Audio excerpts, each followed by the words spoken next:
Shalom to the tribe. What it do, man? Just coming at y'all with some of that real, man. That Yosef Da Real, man. We're going to get in that classroom as promised. And shout out to the brother. He's doing great work and, you know, really bringing our awareness up, you know, with the basics. What could be more basic than, you know, the primary water that has always been here to give us that superior flow, the superior, you know, energized vibration, you know what I mean? Let's start right here with this Judges 2. We're going to get this link and just, you know, fall back with it, man. We had a good time breaking it down in the ether, so I'm bringing it here to you, man. Make sure you get in the ether, man, because that's where we dig on it first, man. That's where we digging on it first, man. Shout out to the ether squad. Fall back, man. Judges chapter 2.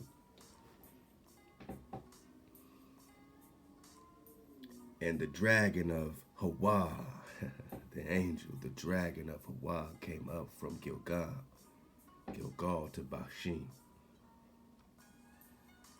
And he said, I made you to go up out of Egypt, and have brought you into the land which I swore unto your fathers. And I said, I would never break my covenant with you, and you shall make no covenant with the inhabitants of this land. You shall break down their altars, but you have not hearkened unto my voice. What is this you have done? Wherefore I also said, I will not drive them out from before you, but they shall be unto you as snares, and their God shall be a trap unto you. And it came to pass, when the dragon of Hawa spoke these words unto all the children of Israel, that the people lifted up their voice and wept, and they called the name of that place Bachim, and they sacrificed there to Hawa. Let's bring it back one. Let's go to chapter 1. You know, because already we're breaking rule number 1. To talk about our primary waters, to talk about having our primary land, You can't talk about having primary land when you're breaking rule number 1. Now, we were supposed to, you know, do a couple things. The children of Israel were supposed to get the job done. Hawa was with Judah, and he drove out the inhabitants of the hill country, for he could not drive out the inhabitants of the valley, because they had chariots of iron. And they gave Hebron unto Caleb, and Moses had spoken, and he drove out thence the 3 sons of Anak. And the children of Benjamin did not drive out the Jebusites that inhabited Jerusalem, but the Jebusites dwelt with the children of Benjamin in Jerusalem. So when you talk about the more war, right, you talk about the Confederacy, right, like the Noble Drew Ali, the Canaanites, the Jebusites, the Amalekites, you know what I mean, the Moabites, all with one confederacy against who they call Joshua the robber, right? So we got all that confirmed in the you know, writings from the Moabite prophets, right? So they call him Joshua the robber, as if he's robbing his own lands, as if he's not on his own lot. But you got these tribes of Canaan, of Canaan, these Canaanites that were not supposed to be on our lot right here. Because Atlantis was not supposed to be here. Because Poseidon was not supposed to be here. Because Zeus was not supposed to be here. Not in the promised land. So Joshua was coming back to reclaim the territory for the children of Jerusalem, Yerushalayim. But what happens, you know?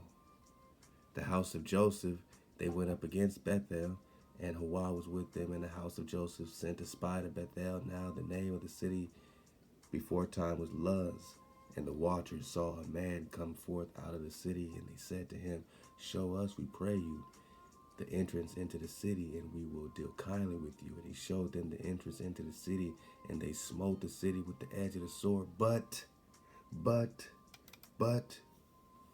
they let the man go and all his family. And the man went into the land of the Hittites and built a city and called the name Luz, which is the name thereof unto this day. And Menasseh did not drive out the inhabitants of Bethshean and its towns, nor of Tanakh and its towns, nor the inhabitants of Dor and its towns, nor the inhabitants of Iblam. So all these that were supposed to be driven out were not driven out. Manasseh did not drive them out. And it came to pass when Israel's waxed strong that they put the Canaanites to taskwork, but they did in no way drive them out. So now you got neighbors that you're not supposed to have. And that's why we got in Judges chapter 2, hey man, you didn't take care of business, so they're going to become a snare. Now we got more and more wars popping off because, like Hawa said, they will become a snare. Because Manasseh didn't take care of business. Ephraim drove not the Canaanites that dwelt in Gezer, but the Canaanites dwelt in Gezer among them. Now you got neighbors that ain't supposed to be there. Zebulun drove not out the inhabitants of Catron. Now the Canaanites are dwelling among them. Asher drove not out the inhabitants of Akko. Now the Canaanites, but the Asherites dwelt among the Canaanites and the inhabitants of the land, for they did not drive them out. Naphtali drove not out the inhabitants of Beth Shemesh, nor the inhabitants of Beth Anath, but he dwelt among the Canaanites. Among the Canaanites. The inhabitants of the land, nevertheless, the inhabitants of Beth Shemesh and Beth Anath became tributary unto them among them. That's not what Hawa decreed. That was not the commandment. And the Amorites forced the children of Dan into the hill country, for they would not suffer them to come down the valley. But the Amorites were resolved to dwell in Hareth, or Har-Theres, in Ajalon and Shalbim. Yet the land, or the hand of the house of Joseph, prevailed, so they became tributary. So when you read about Prester John, Rex Negus, King of Kings, and the Sultan is paying him tribute, right? They are tributary, but they're not even supposed to be there. And the border of the Amorites was from the ascent of Akrabim, from Selah and upward. Remember the border, all throughout the Arnon River or the Anion River.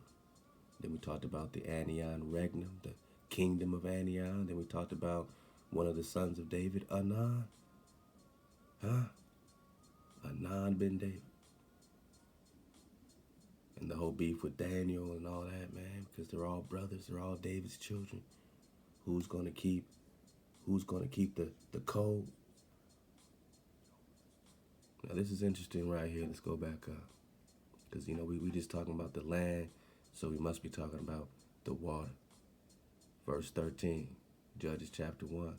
And Caleb said, he that smite Kirath Sephor, all right, so they're going after another city, which was before called or afterwards called Debir, and takes it, to him will I give Aksah, my daughter, to wife. All right, so they're going after the city. Caleb says, whoever takes it, I'll give you my wife. And Othniel, the son of Kenaz, Caleb's younger brother, took it, and he gave Aksah, daughter, to wife. All right, however that goes. All right. And it came to pass, when she came unto him, that she moved him to ask of her father a field, and she alighted from off her ass, her donkey. And Caleb said unto her, what wouldest thou? You know what I'm saying? What do you want? What do you want, my lady? What do you want? And she said unto him, give me a blessing. Okay, so we're going to talk about something blessed. We're going to talk about something blessed.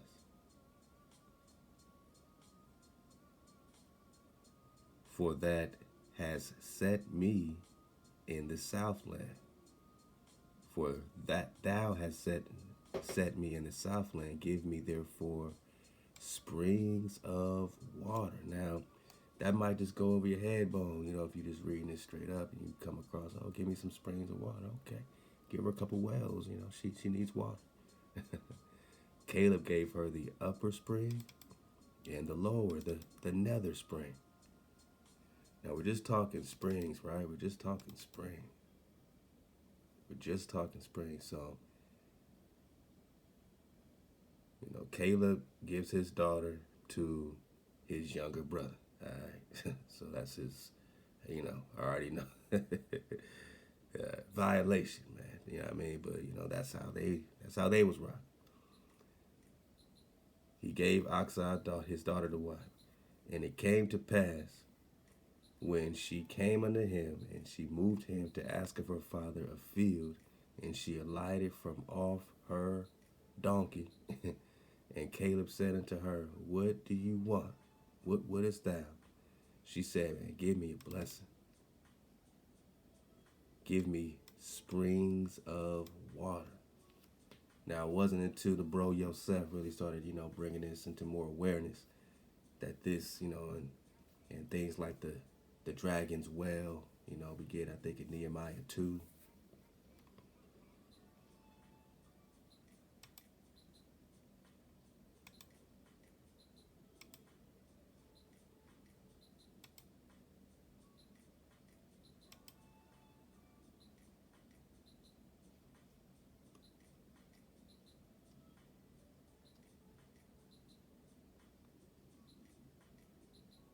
And I went out by night by the valley gate, even towards the dragon's well, and to the dung gate, and viewed the walls of Jerusalem, which were broken down, and the gates thereof were consumed with fire. You're talking dragon's well, and something being consumed with fire.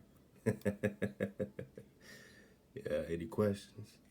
We're just talking dragon fire, right? The angels like Sodom and Gomorrah getting burned down by these angels that just take out the whole city with fire. These angels are dragons, my nuts.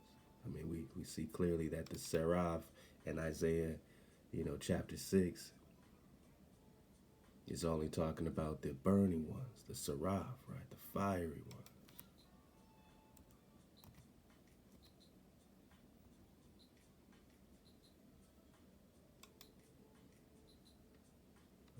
We're just connecting this because all this is connected. The primary water is connected with the dragon. It's connected with the volcano. Let's go. The dragon lair. Let's talk about the seraph because already know we're talking about you, male or female. This man or woman is a dragon, the fierce one, right? Who's the fierce one? My naga. Who's the meteor? Who's the Prester? We're gonna get back on that Prester John. Because when we put in Prester, we get meteor. We're seeing a lot of meteors, a lot of comets, a lot of Presters, right? Who is Prester John? And what is a seraph?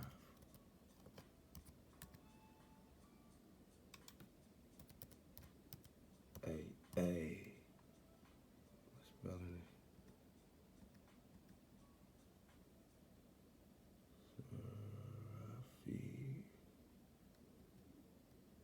I can't spell today. Seraph. Oh man, I need Google. Oh, is it with the E? Seraph. Hey man, look man, I didn't win the spelling bee. They try to put the E. You didn't win the spelling bee. Seraph, sometimes plural, Hebrew plural, seraphim, is an angel of the highest order.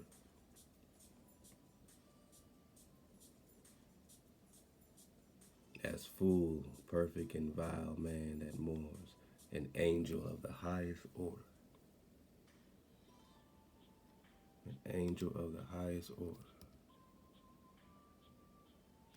Etymology. Oh man, what happened to it, man? Come on, where's my etymology, man?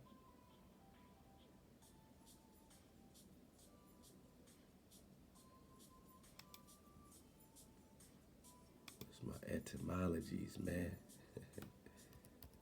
What do they got to say about a seraph?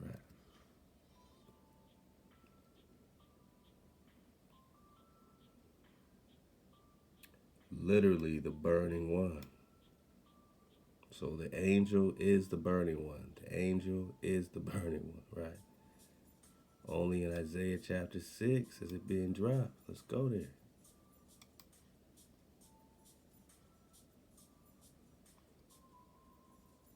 So Nehemiah 2:13, and I went out by night even towards the dragon well. Remember, we're just talking the springs. We're getting to the primary mill.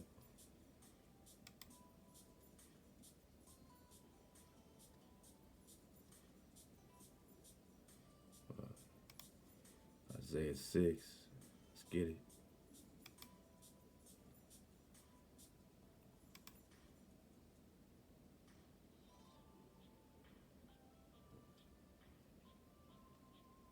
In that year that King Uzziah died, I saw Thawada sitting upon a throne and lifted up, and his train filled the temple. Above him stood the Seraphim.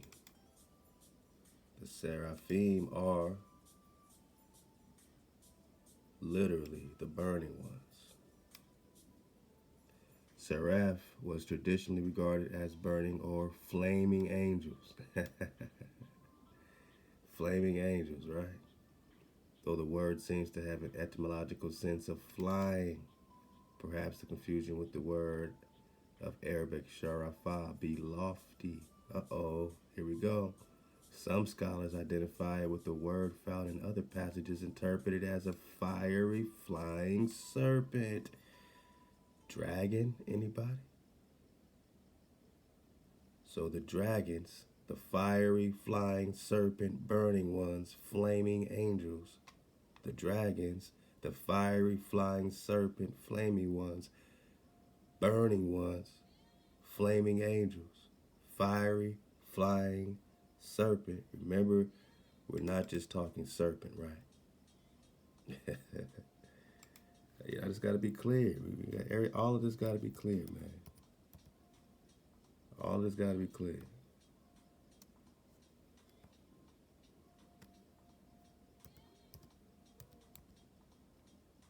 There's an alchemical serpent and an alchemical dragon, right?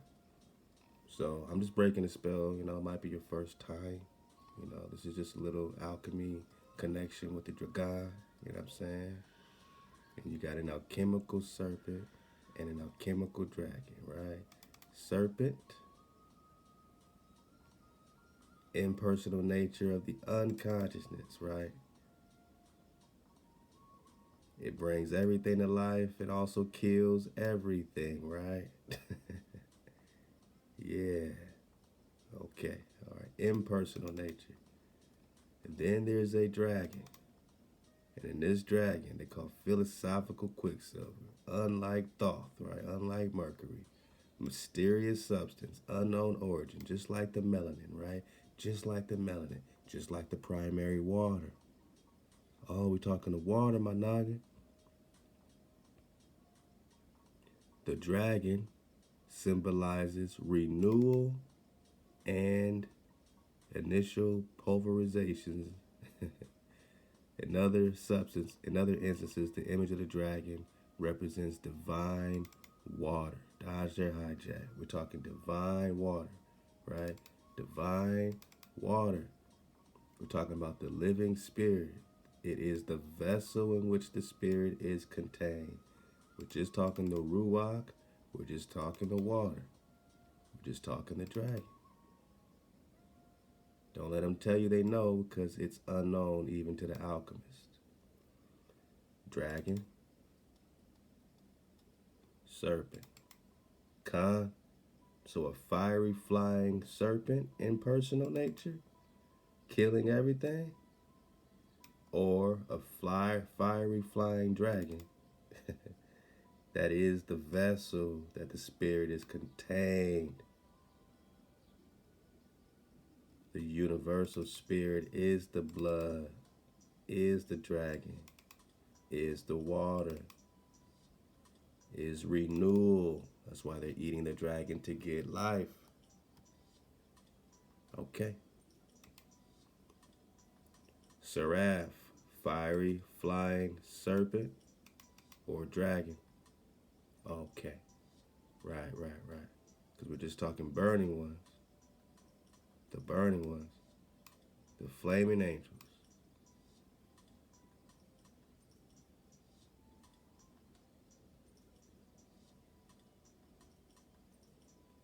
Lofty. Isaiah 6.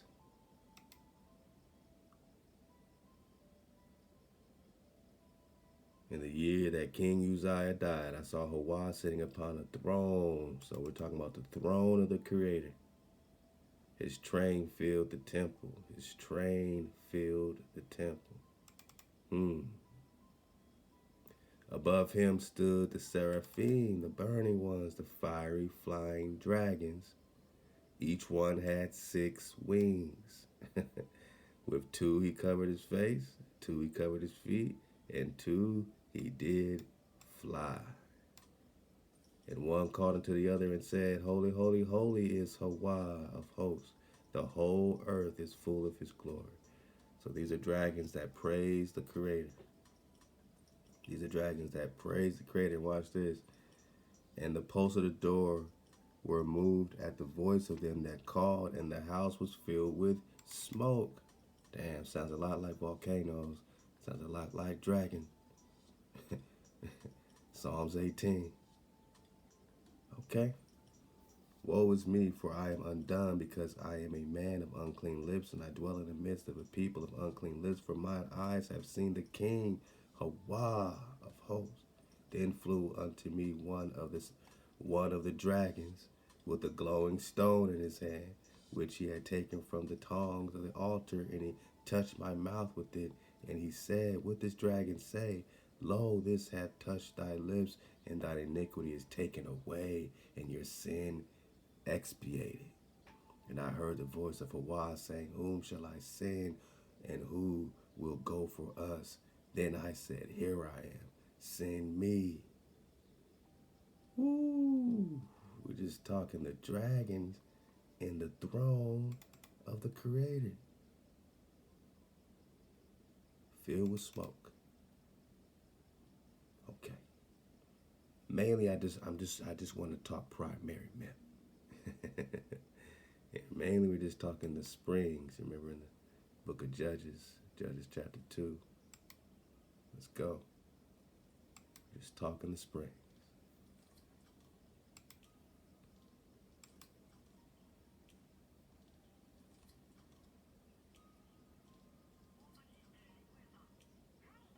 So what did Caleb's daughter say?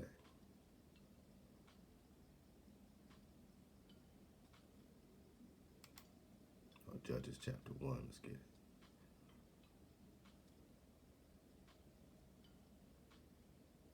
Caleb said unto her, What do you want?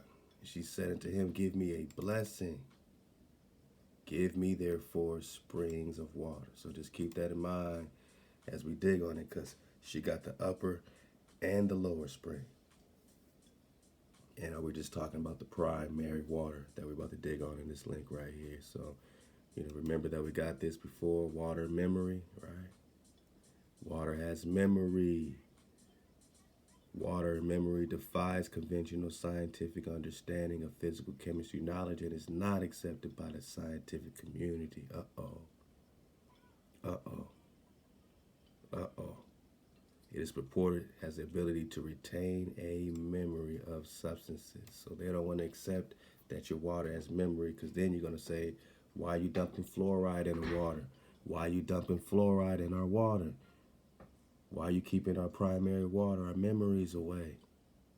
Remember, man, that Henry Brown, Virginia House of Delegates, I've done everything I can. We've done everything we can to close the light from entering the slave's mind, to shut the light. If we can take away all their light, all their ability, all their capacity to see the light, if we could take away all their capacity, then we would be safe. And they will be the beasts of the field, because they took away our light. And I'm saying, what does that got to do with the mem, with the information, because the light is the memory. The light is the knowledge. Knowing who you are, your memories. Water, memory.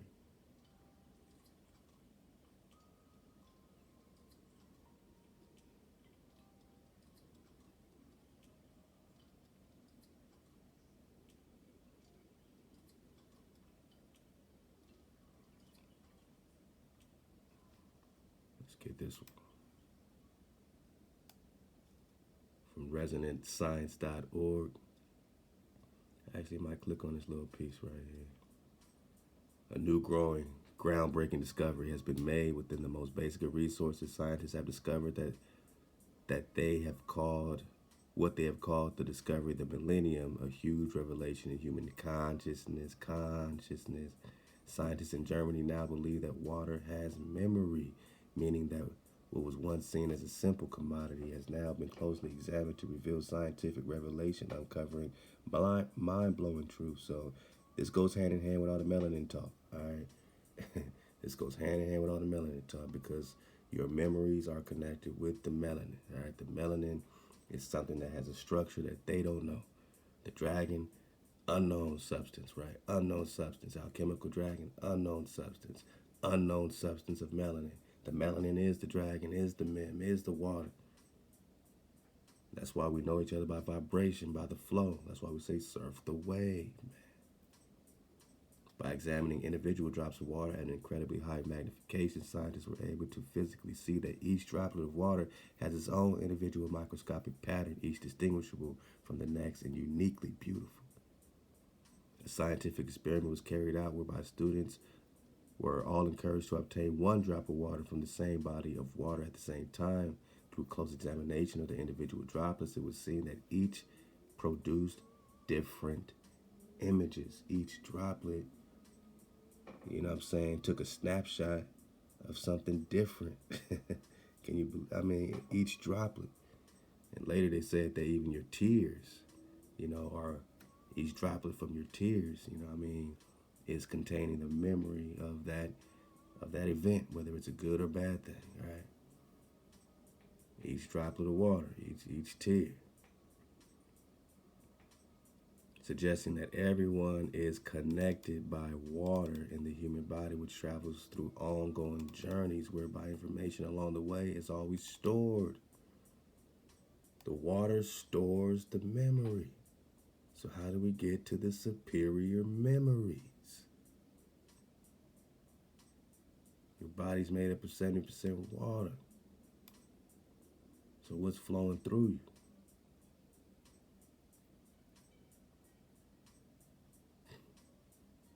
What journeys are you carrying?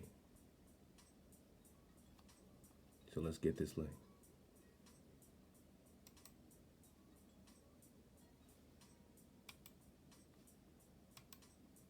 Oh, wow.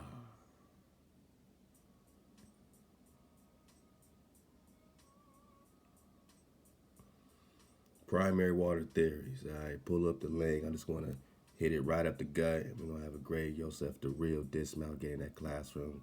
I just want to have an understanding of this, you know what I'm saying? So that I can get focused on what I'm looking for when we out there, you know, doing our thizzle as a tribe. You know what I'm saying? Let's go. This is from bloomthedesert.com. The key theory is that primary water is formed deep inside the crystalline rock strata of the Earth's crust or mantle. And I'm going to go slow because we got to reverse everything we thought we knew about how water gets on the surface of the Earth.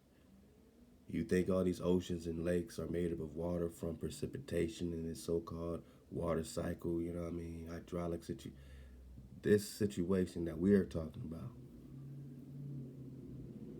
is brand new earth-born water coming out from inside of mama that's never touched the surface of the earth, man. I mean, brand new water that's being born and reborn, you know what I mean?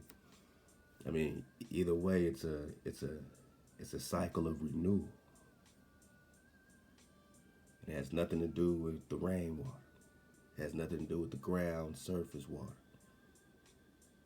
And it's all connected, yet, it's coming from different, sources in a sense. It's not all water, from every well doesn't come from the same exact source. They're all, it's like having the roots of the trees, the roots of the giant trees.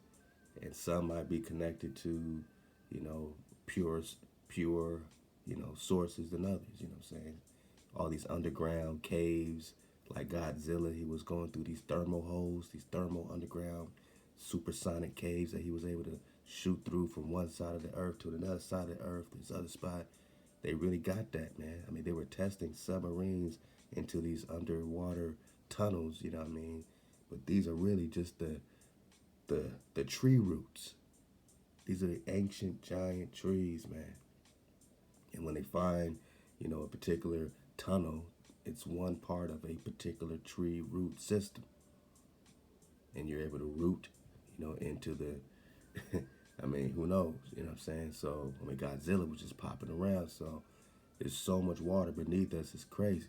And the water's being born by the billions of gallons every day, you know what I'm saying? So let's go, man. Because I ain't no expert, man. I'm just trying to put it together, man. Yosef Da Real's the expert, man. Yosef Da Real got the drop, man. He's the guru on his primary mill, man. So I want to get to it. Let's go. So what you need to know, all right, the key theory is that primary water is formed deep inside the crystalline rock strata of the Earth's crust or mantle. One view is that this water may be formed as a residue from the volcanoes under the Earth's surface. These eruptions create gas that either escape to the surface as gas or turn into primary water.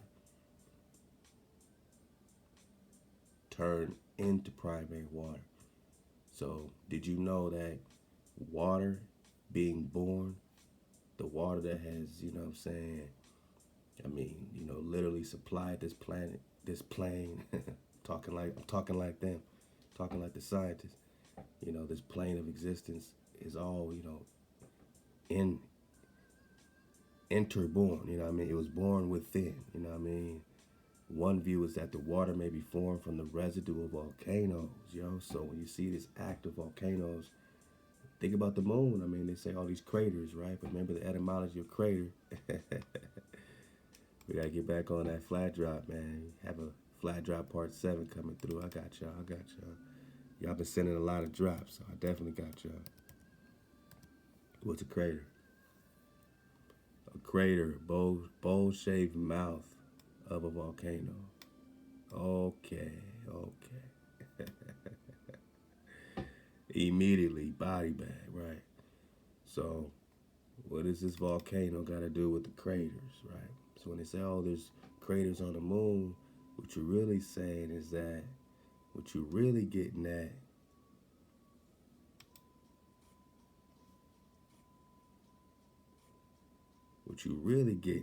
is that the moon must be producing primary water. If there's craters popping off, right? If there's volcanoes, mouth of volcanoes, if there's craters popping off on the moon, then we're talking volcano. And if we're talking volcano, then we're talking primary water.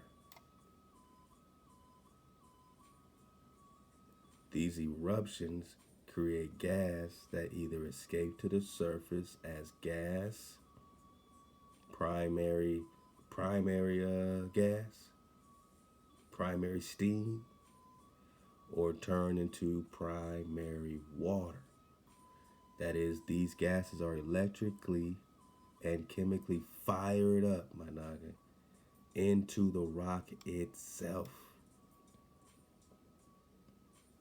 Remember Moshe hitting the rock?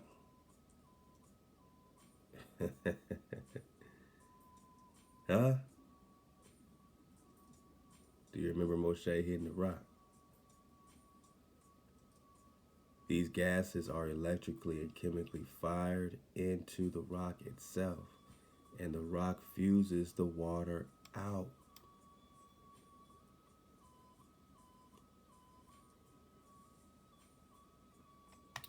Oh man.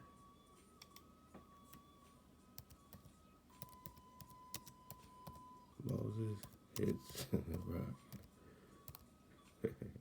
for water. Moses strikes the rock. Oh yeah, we're talking Numbers 20. That's where it was.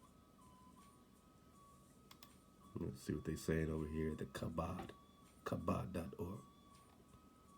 I mean, y'all think this is play? Do y'all think this is play? Moses got water for the whole team by hitting the rock, right? I mean, we're going to get back into Sambanyang rivers and, you know what I mean, Fountain of Youth, Prester John. He's drinking the water. But come on, man. Moses is hitting the rock, right? The Waters of Strife is among the most famous and enigmatic stories in the Torah. It goes like this. There is a water crisis. All right, so remember all this because, Dr. Stephen Reese is doing the same thing. He's going to places where there's water crises, there's famines, and he's finding primary water. He's, looking at studying with the mineralogy and the crystal, structures, crystallology. And that's where he's finding, all right, this must be some good water over here. Then they'll drill down and bang. Then they got suddenly thousands or, tens of thousands, whatever, of gallons now being produced per minute of primary water. It's all happening. And that's just a realistic story. So that's how dope the script, man. The script is the script is amazing. You know what I mean? When you got it hijacked free, when you got a dragonfly perspective, all this stuff wasn't as allegorical and metaphysical as, folks been trying to sometimes make it seem like, oh man, all that stuff is allegory. He hit a rock and got water. All right, what that really means, brother, is that the pineal gland, creates a mist. All right, so the mist excretes out of the pineal gland every time you blink twice, brother. So if you ain't blinking twice, you ain't like, come on, man. I can't, Some of this has absolute mythological feel because it's just so foreign. You know what I'm saying? The Creator is so foreign to us. The Creator is so foreign to us that we just don't believe it. But this water drop, man, love to Yosef Da Real, gotta make you believe, deeper into the foundational truth, within. You know what I'm saying? Even after the translations, even after the remix, we can now put it together with our indigenous culture, and we can see it literally happen before our eyes when we talk primary water. It goes like this. There's a water crisis. All right, remember that. Hawa commands to Moses to draw water from the rock. Come on. Moses fails to sanctify Hawa's name and strikes the rock instead. Hawa punishes him by not allowing him to enter the land of Israel. The exact chain of events, what Moses' wrongdoing was and how, and a host of other details are unclear, and the story of Moses hitting the rock has baffled many a student for thousands of years. Let us recount the story, analyze the explanations of the classic commenters, and interpret the story with the Cymatics spin. All right, first let's get some context. All right.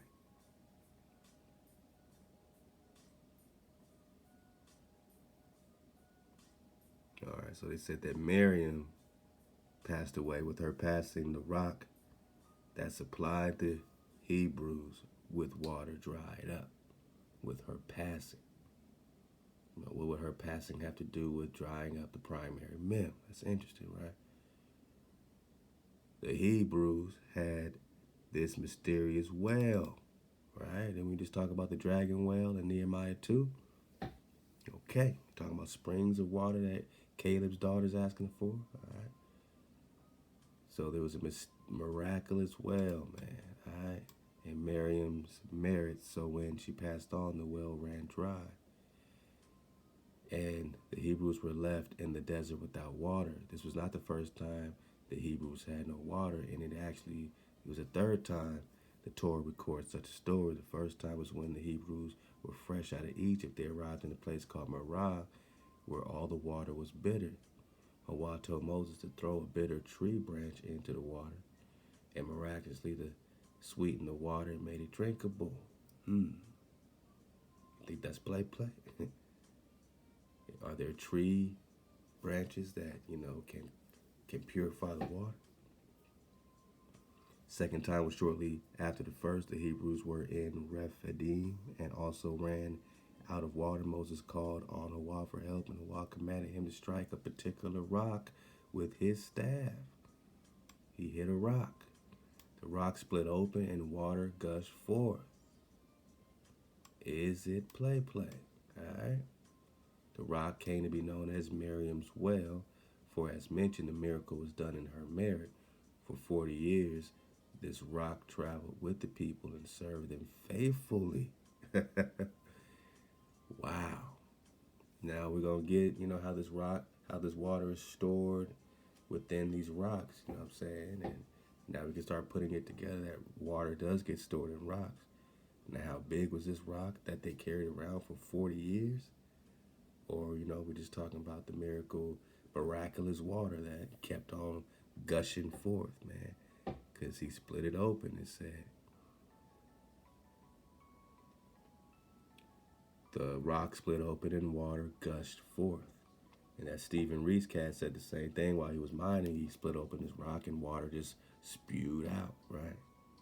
Okay. So we're just getting, a little backstory. You can go check it out at Numbers 20. All right, let's go. Man, come on, man. Hijack food. All right, so we'll get the rest of this and get a great Yosef Da Real dismount, and you go get the water, man. I'm going back to his first lesson. He got like at least 3 of them on primary water. All right, so let's go.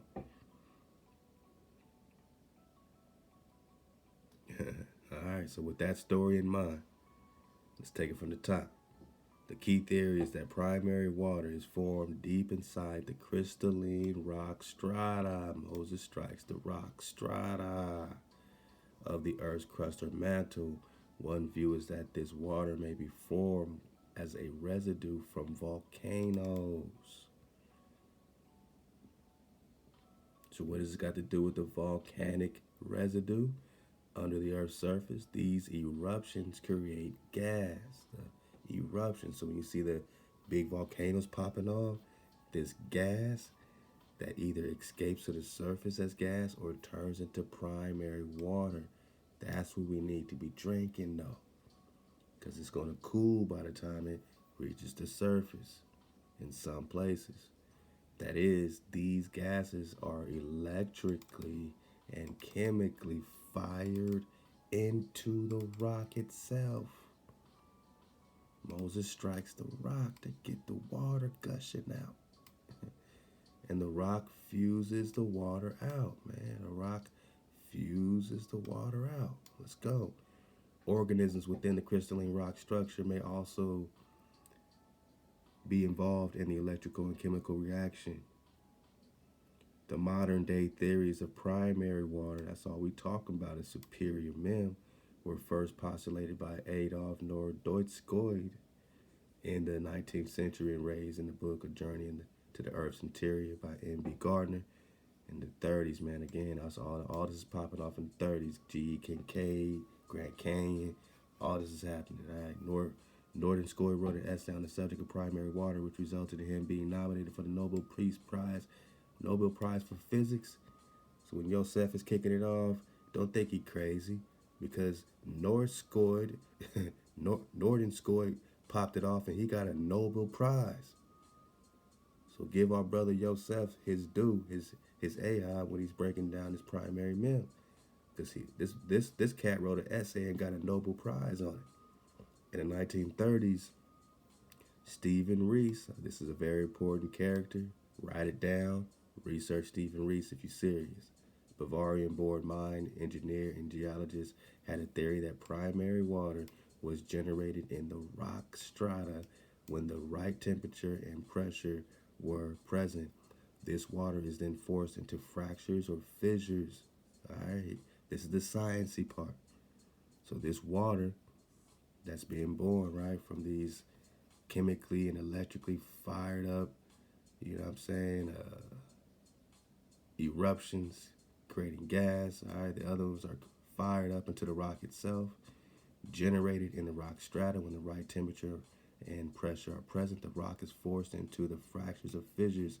This is how it's coming up in the rock, where it transverses over 1,000 or hundreds of kilometers. So now it's on a journey. Now it's on a journey. Some of this water is sometimes expressed as springs. Go back to Judges, my naga. Go back to Judges, my naga. What do you want? What wouldest thou? And she said unto him, give me a blessing. Give me, therefore, springs of water. And Caleb gave her the upper springs and nether springs. Come on.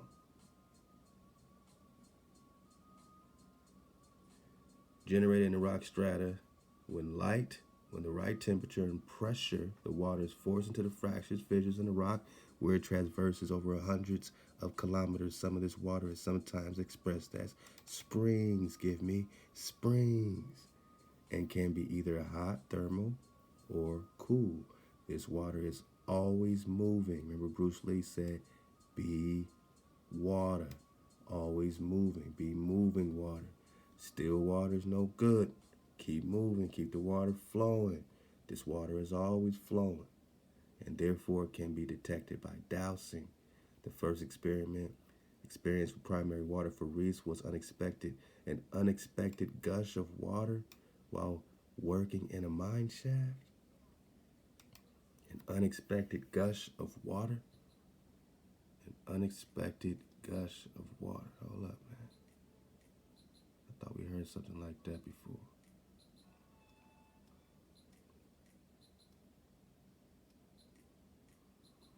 The rock split open and water gushed forward. A gushing flow from Moshe. Okay.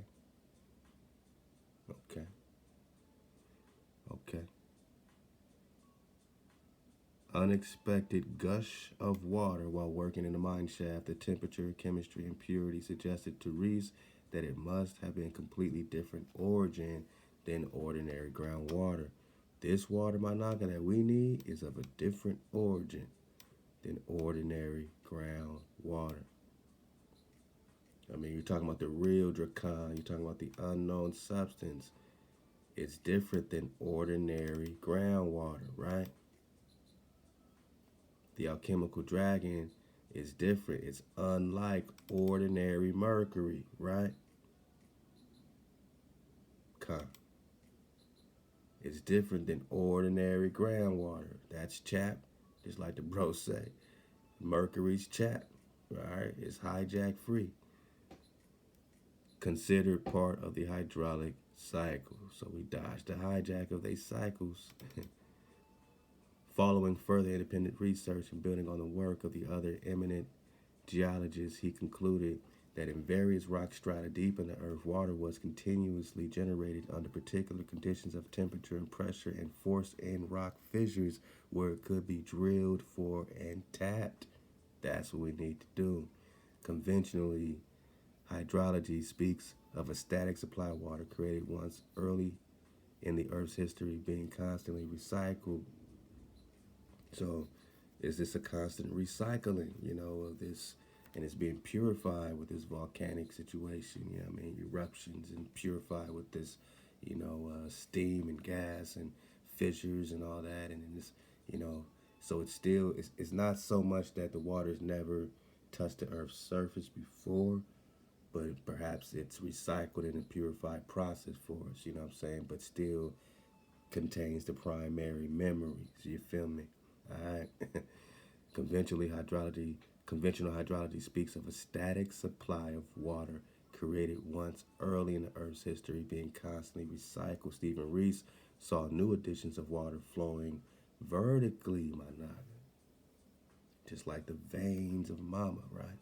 From beneath the surface, adding to the hydraulic cycle. This water in turn becomes bound up on the surface, partially in plants, settlements, subduction zones on its way back to the Earth's mantle. These new additions occur frequently where there is faulted, igneous, metamorphic rock and can be intercepted to replace contaminated supplies and provide new sources of water in arid areas. Rees's concept of earth-generated water adds a new dynamic to the source of hydrology. Water from the Trinity Springs in Idaho, batholiths, rises under its own pressure from an isolated ancient source through the faulted granite quartz formations.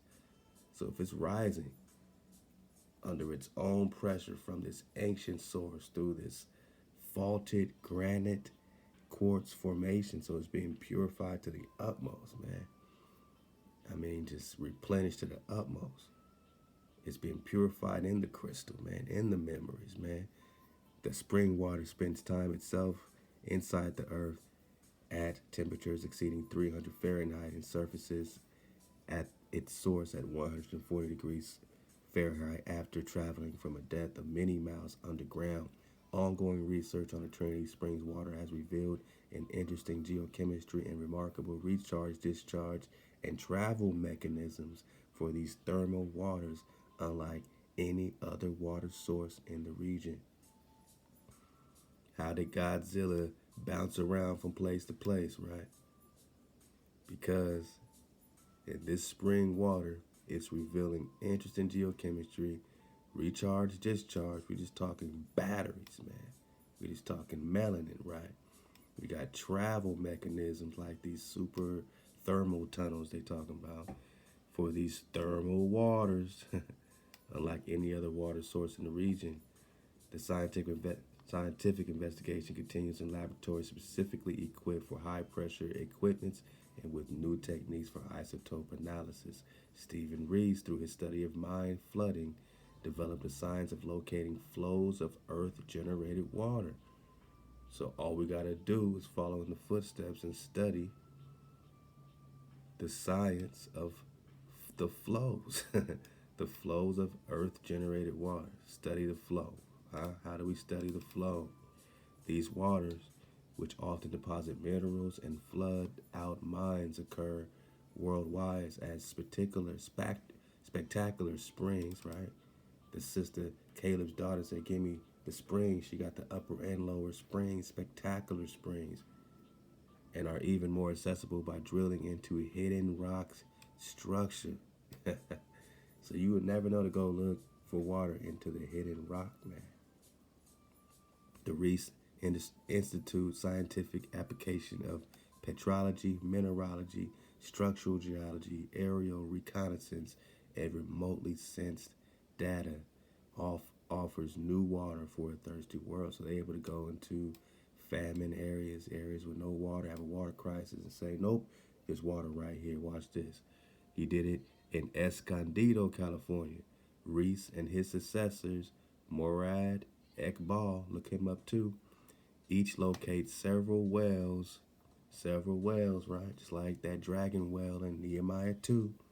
Several wells in the late 1970s on private property for the personal use of its owner as well as for the commercial water development. So they tapped him into primary water right there in Escondido, all right? Which is still in operation and producing today.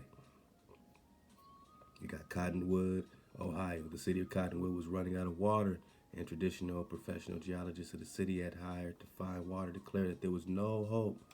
So there was no hope for water, right? There's no hope, my naga, right? There's no hope for water. The city then turned to Stephen Rees, who immediately located 2 wells. Listen up how much water came out these wells in a place that there was no water. right? In a place that there was no hope. How much water came out these two wells? The first generated more than 600 liters per minute. 600 liters per minute of primary mem. The second water well produced 1,200 liters per minute. At the city's request, Reese located a third, so he found one more well. For future expansion, the well produced over 1,200 liters per minute. So they got 3 wells. They got over 3,000 liters per minute coming of primary mem now. All 3 wells continue to supply the city of Cottonwood today. So they got that mem. They got that mem. Conventional water locators pick a spot to drill conventional, looking for the aquifer or saturated zone in the overburden.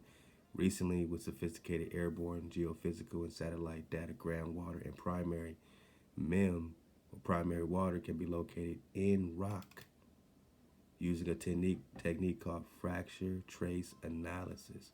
Large fractures are identified by or through analysis of airborne and satellite for exploratory drilling. All right, let's get this last part. Reese's method uses mineralogy, petrology, structural geology precisely to locate high pressure, low temperature hydrothermal systems that have previously been encountered randomly by engineers in mine and tunnel flooding incidents. Historically, all water is believed to come only from the hydraulic cycle, yet a growing body of evidence suggests that water might be generated deep within the earth in great quantity.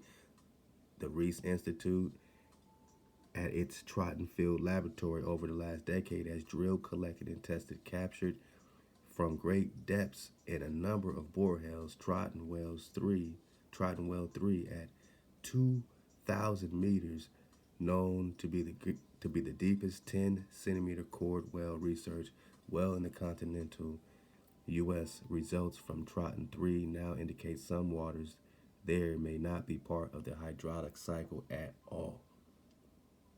So they have nothing to do with surface water, whatever they're telling us in science class of the water cycle. This water has nothing to do with that cycle, my nigga, but rather from deep-seated geologic interaction within the Earth's interior. The Reese Institute identifies the dynamics of new water, baby, generation deep within the Earth's interior, which, after rising to the surface, is added to the Earth's hydrosphere. The vertical component of our model is linked to the horizontal components of water distribution, hydraulic cycle, and theories at watersheds. As such, the Institute is able to obtain specific water signatures. And once we got the signature, we got the formula. It's a wrap, which identifies sources of water originating deep within the earth. So this is all happening. You can go start, Googling around, primary water spring well, put in Reese just for fun.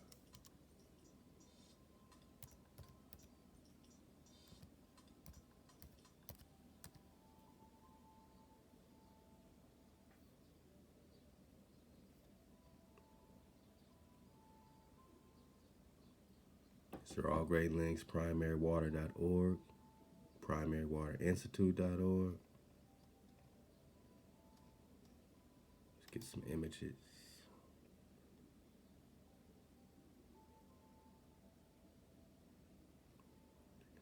It's funny how they have that picture right there, huh? 'Cause that's pretty much what we're talking about. Look at that spring. Is that Yellowstone? Huh.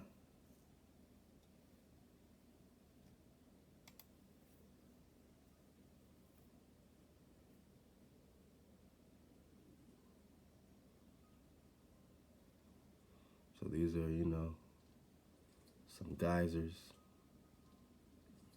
Hot Spring, Wyoming. Okay. Underwater river.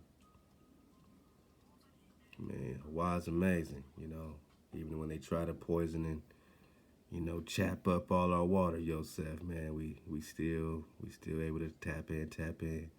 Primary water wells are not a new phenomenon. Stephen Reese was drilling wells all over California in the Middle East as far back as the 30s. He drilled 6 wells in Kenya and Tanzania, producing 3,000 gallons per minute. It's hard to get the point across to many people in the U.S. that Earth makes water. We can access it and solve our problems. We don't need massive storage facilities or aqueducts. Clean, virtually infinite. We have an infinite source of water. Infinite sources of water might be right under our feet. My naga. Yeah, man.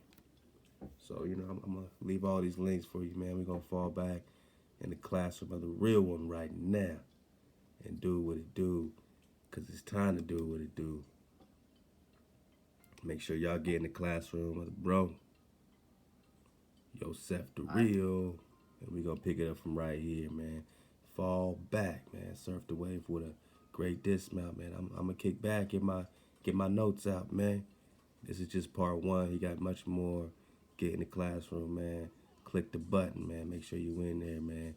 Be a dragon sponsor on the wall. You already know. Ahab to the real was Yosef was the first dragon sponsor on the wall. The first dragon sponsor on the wall. So we got to give it up to the bro for, leading us to this primary mem. Hawa, man, is in that ruach. Let's pop it off there, my brother. Let go. 1829, 1828. Let's get it. Water. A fluid. All right. Y'all know we just hit this. Most abundant, most necessary for living beings, right? Water, by abstraction or loss of heat, becomes solid, or in other words, converted into ice or snow. Okay? By heat, it is converted into steam. All right? What we want.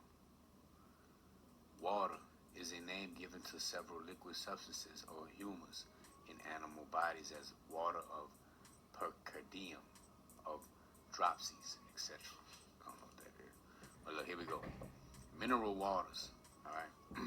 So he just said that the water that they find is 1/3, okay, of what a mineral water is supposed to have, all right? Are those waters which are so impregnated with foreign ingredients such as gaseous sulfurous, okay, and saline substances, okay, as to giving them medicinal or at least sensible properties. That okay? Medicine. Sulfurous, okay?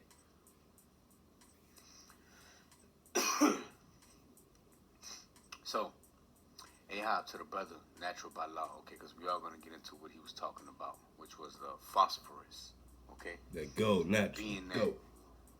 Phosphorus is Lucifer, Luciferian, okay? The bringer of light, the bearer of sins, okay? All right, so Luciferian, phosphorus, all right? So, anytime you talk with dealing with the devil, man, you're really just dealing with death or something like that, of that nature, right? Because that's what that entity brings, you know what I'm saying? Negativity, right? So, let's just dig, man. Mineral waters are those waters which are so impregnated with foreign ingredients such as gaseous sulfurous and saline substances, okay, as to give them medicinal or at least sensible properties. Most natural waters contain more or less of these foreign substances. Alright, so he just told you that his is more. It at least has 1/3 of mineral content, okay? So it has more, okay? But the portion is generally too minute to affect the senses, okay? So, what it's saying is that regardless that it does have some, the portion is generally too small, okay, to make an effect of the sense, okay? But we understand we got perspective. Mineral water does what? It's impregnated with what? Gaseous, sulfurous, and saline substances, okay? To give medicinal or at least sensible properties, okay? Sensible properties of knowing, okay?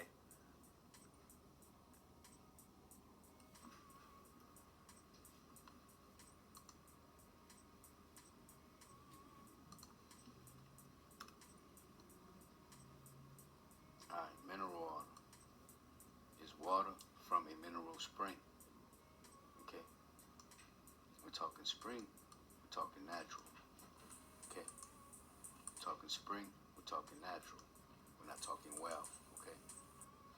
Mineral water is water from a mineral spring that contains various minerals, all right, such as salts and sulfur compounds.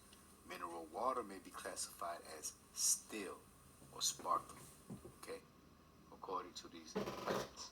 All right, let's check this out.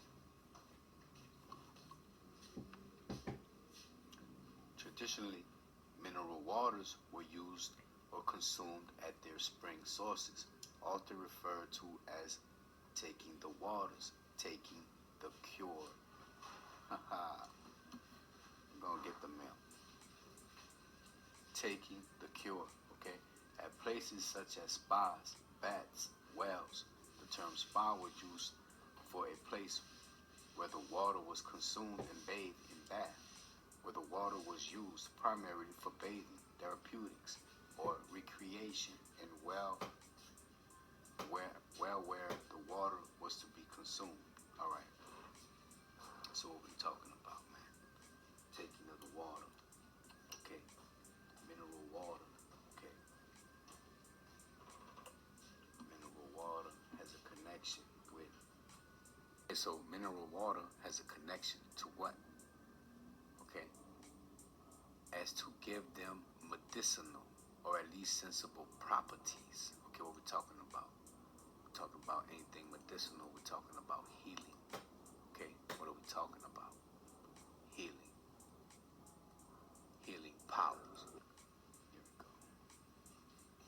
Let's go. Uh-oh, found the youth. Is a spring that supposedly restores from the youth, okay, of anyone who drinks or bathes in these waters. Such a tale fountain has been recounted across the world for thousands of years, all right, appearing in the writings by Herodotus, okay, the Alexander romance, all right, and the stories of Prester John, all right. Uh-oh. Stories of similar waters were also evidently prominent among the indigenous. And what's amazing, man, is that you can't get away from King David. That's why even in the New Testament, their reflections, they got to make him a son of David. I mean, this man is connected with the fountain of youth. Prester, priest. John, king, priest, king. David's anointed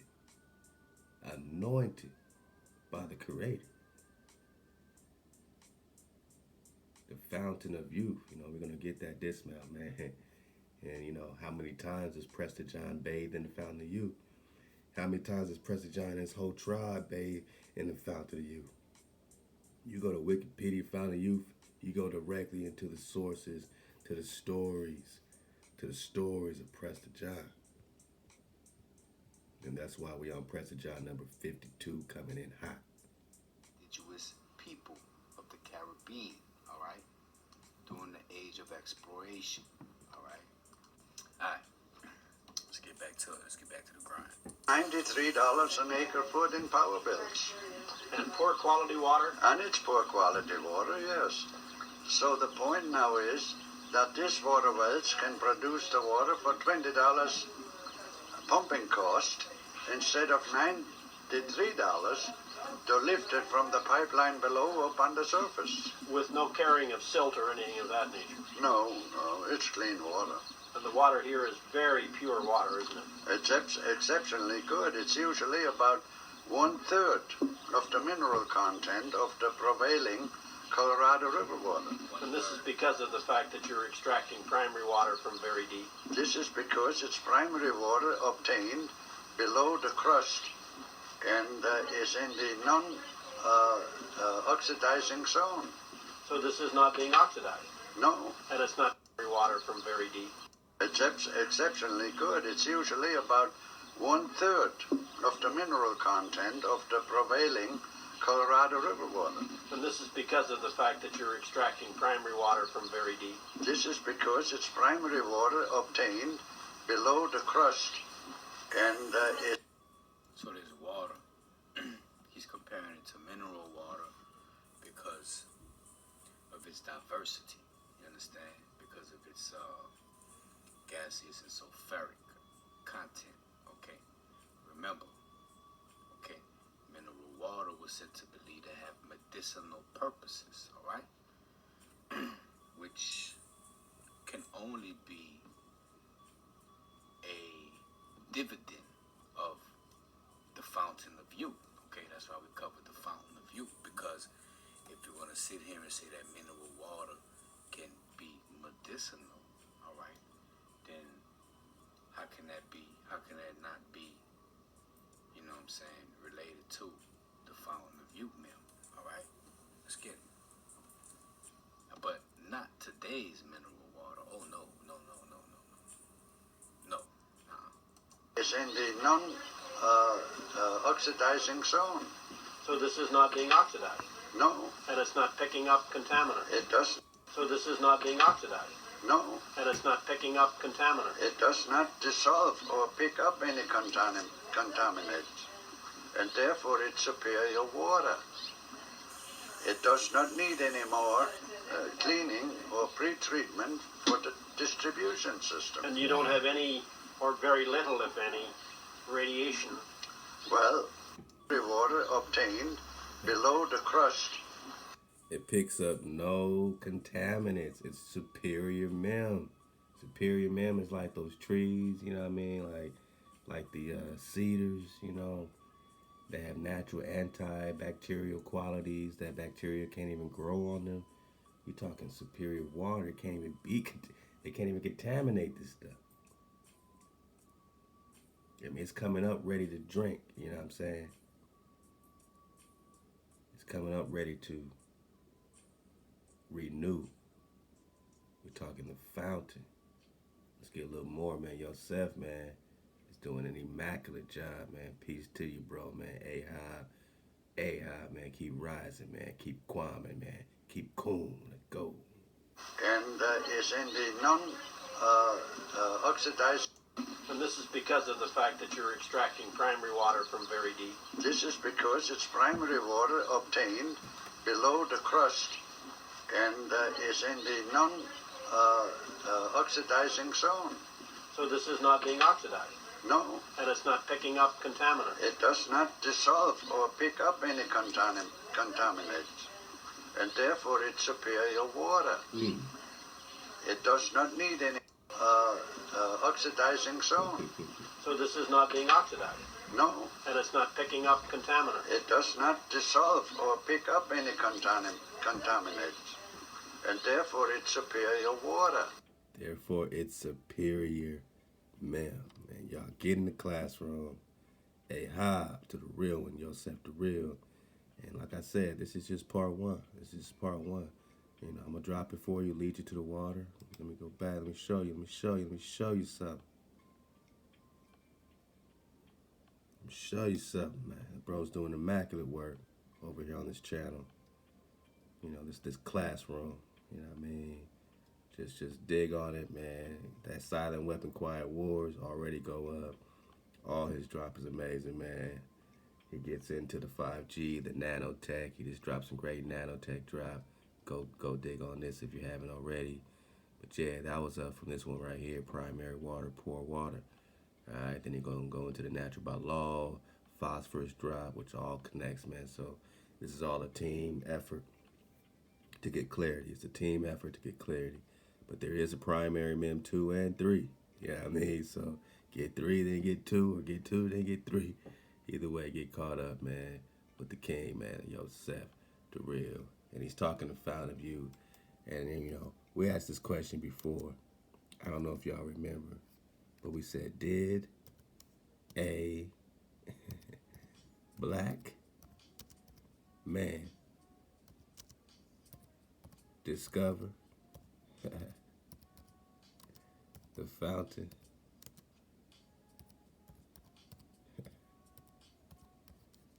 of youth? Now, just for fun, just put that in Google. Did a black man discover the fountain of youth? You're going to go right to the drop, right to the drop. You're going to go right to the drop. And you're going to say, who is Prester John? Oh, yeah. El Prester One. Come on, man. Don't jam me up. Don't jam up the Prester, the Priest King, the Prester John. So when you start digging on Fountain of Youth, they lead you right to Prester John. They lead you right to a black man, right? They lead you right to a black man, right? All right. I'm a copper-colored Naga, product of a rhymer. Every Naga got a dragon. Put that on my mama. Who's my mama? That's the Mem. That's wisdom. That's the water. Let's go. So yeah, man, you know, as soon as you start digging on the Priest King, good things happen, right? Hosea 3 and 5, seek Hawa and David. Because as soon as you start digging on the Priest King, you start being led back to the water. For real. Because as soon as you start digging on the Fountain of Youth, like he just said, they lead you right to Prester John. Why do you dig on? I mean, look, man. Put it together, man. We all put it together. And it's so beautiful. Because we keep asking, you know, did a black man discover a Fountain of Youth? And we also keep asking, why does it say in Hosea 3 and 5?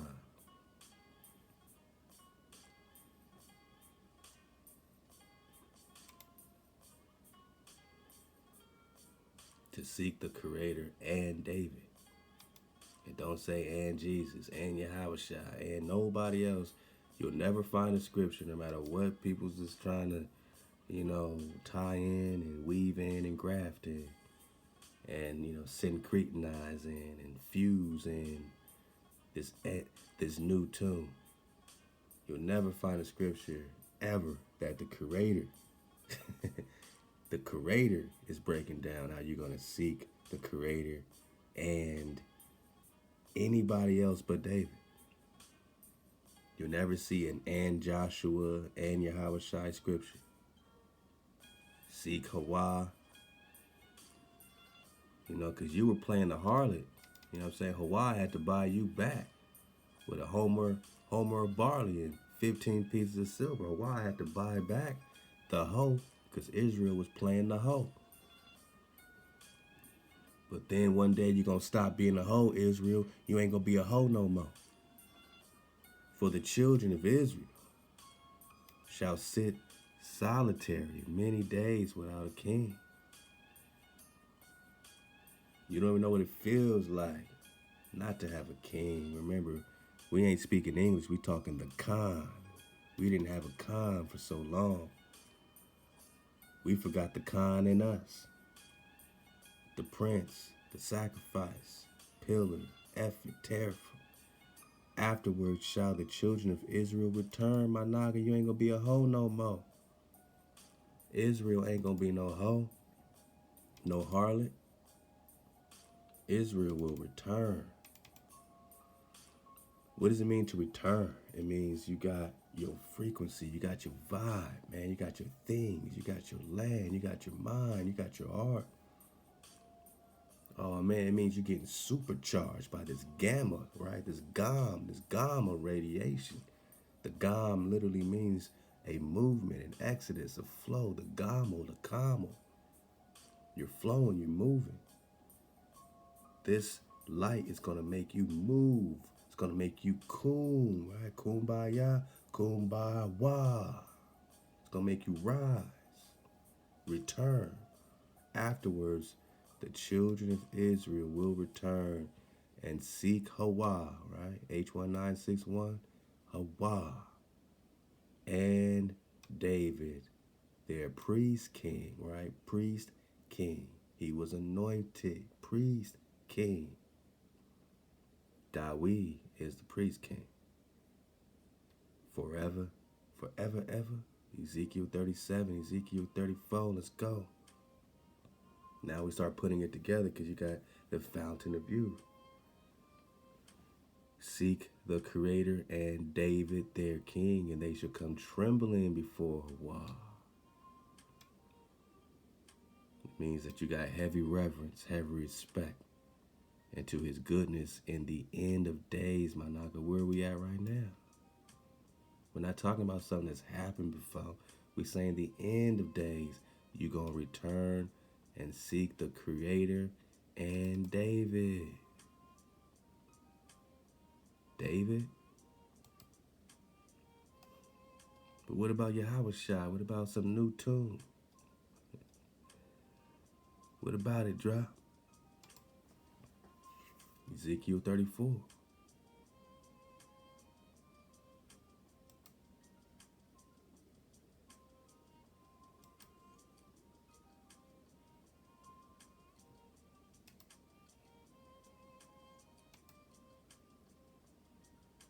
Wow. Oh yeah. They were scattered because there was no shepherd. Oh yeah.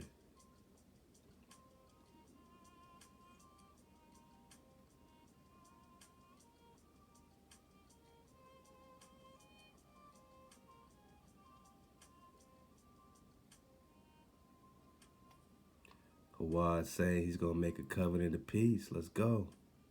Thus said Hawa unto them, behold, I, even I, will judge between the fat and the lean cattle, because you thrust with side and with shoulder, and push all the weak with your horns, till you have scattered them abroad. Therefore will I save my flock.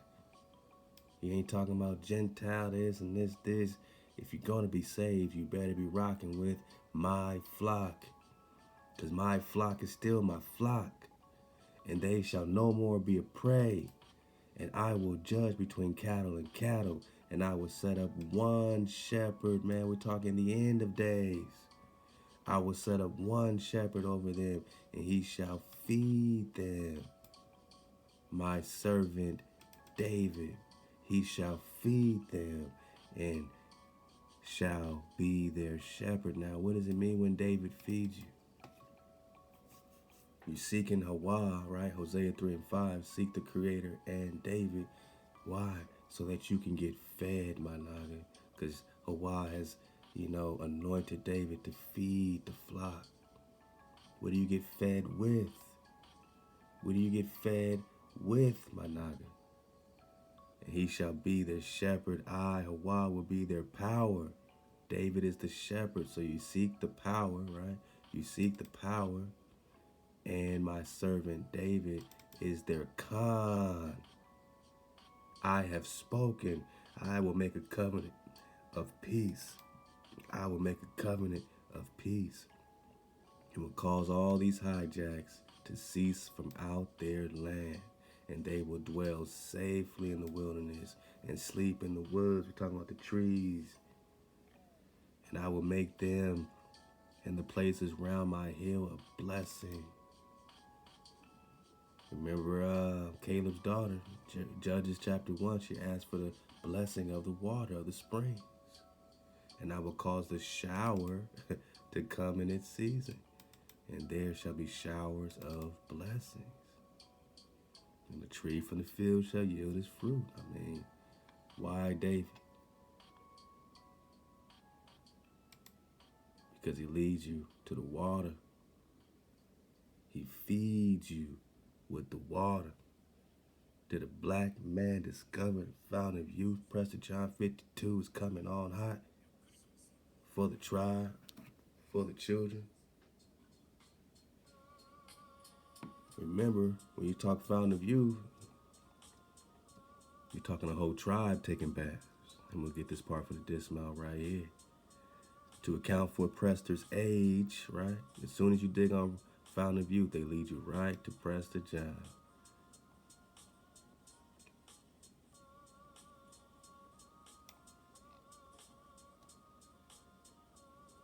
So to account for Prester's age,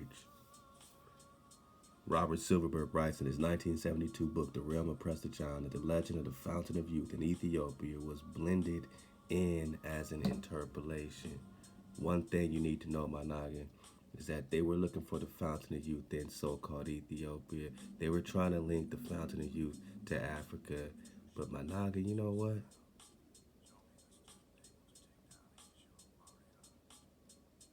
They only started looking.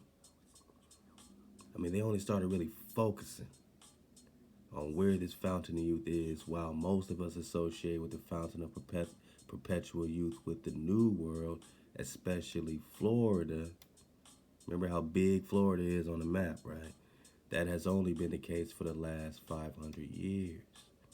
So you got to ask, what has happened in the last 500 years to make them focus their attention on Florida and the so-called New World? That means that they're no longer looking anywhere else but over here, and it's been like that for the last 500 years. Oh, we know we're in the land right now. That's letting you know that when they found you, go back 500 years, what you got Columbus just finding you, right? So when they found you, they knew without a doubt, especially around Florida, that this Fountain of Perpetual Youth existed over here, and it's only been the case for the last 500 years. Gotcha. So you're not talking about no other Ethiopia at this point.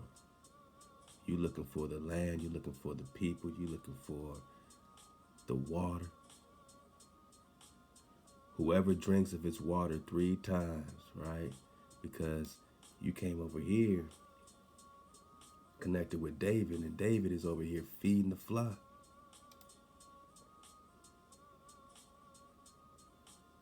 David is over here feeding the flock.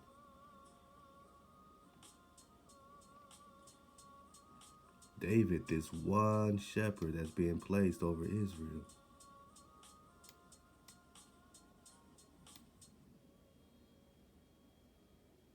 And I will make a covenant of peace with them.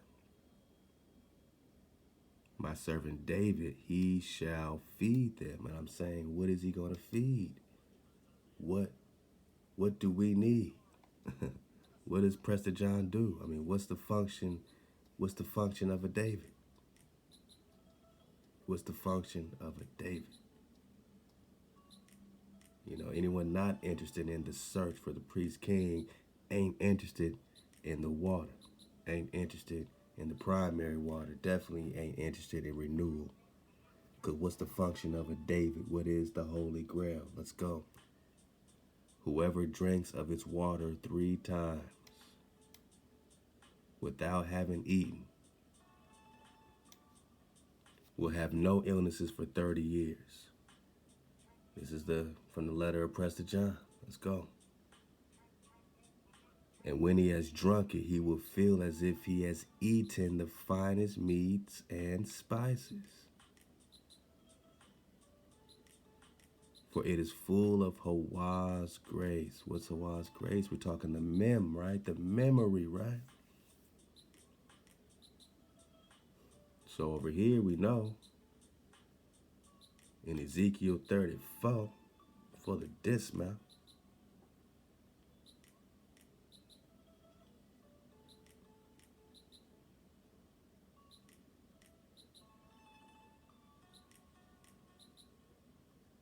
that David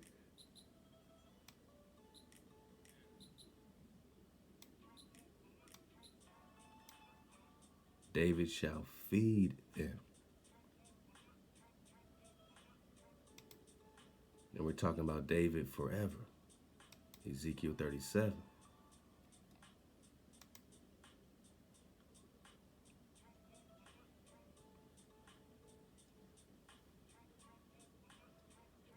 It's one of my favorite scripts right here, Because you got the stick of Ephraim, and then you got the stick of Judah, and they're coming together for Judah, for Ephraim. They come together into one stick.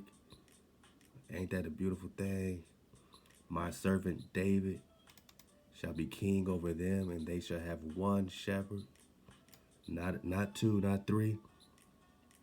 They shall also walk in my ordinances and observe my statutes and do them, and they shall dwell in the land that I have given unto Jacob my servant, wherein your fathers dwelt, and they shall dwell therein, and they and their children and their children's children forever. My servant David shall be their prince forever, my naga. So where are we getting this Jesus situation, Yahweh Shai situation?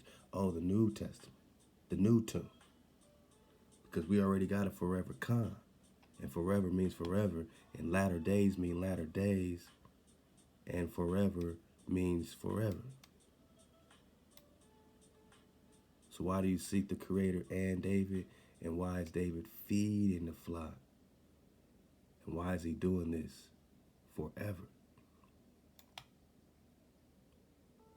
David will be their Khan, their priest king forever. So what does he feed the children that has to do with forever? What does David feed the children that has to do with forever? Whoever drinks of his water 3 times without having eaten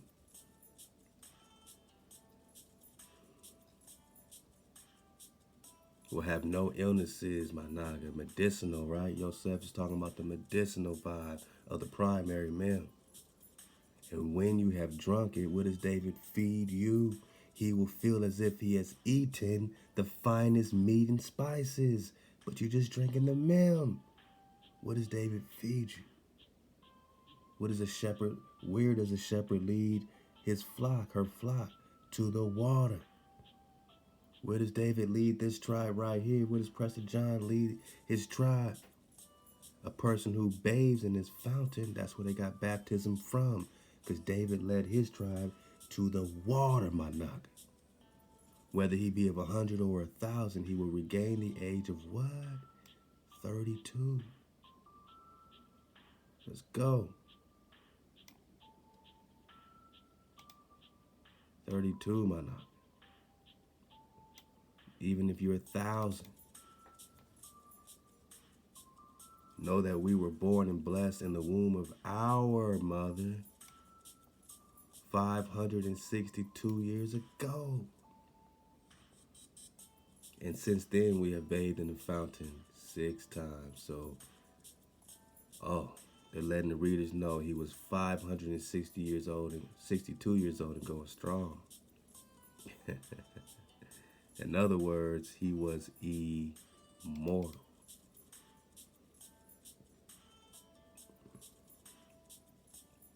Immortal King. Immortal King. Immortal Priest.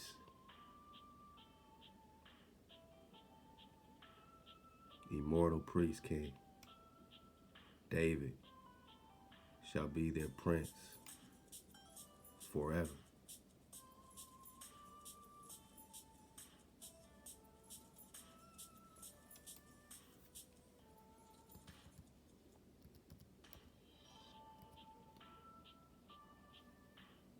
I mean, what other man do you look for 500 years, my naga? 562 years old and going strong. Who got the water? Who got the drought? David is rising. Dracons are rising. Your water is rising. And you will get a taste of the primary mem. Ahab to Yosef Da Real for the superior water flow. Go get the drop. Loud wa.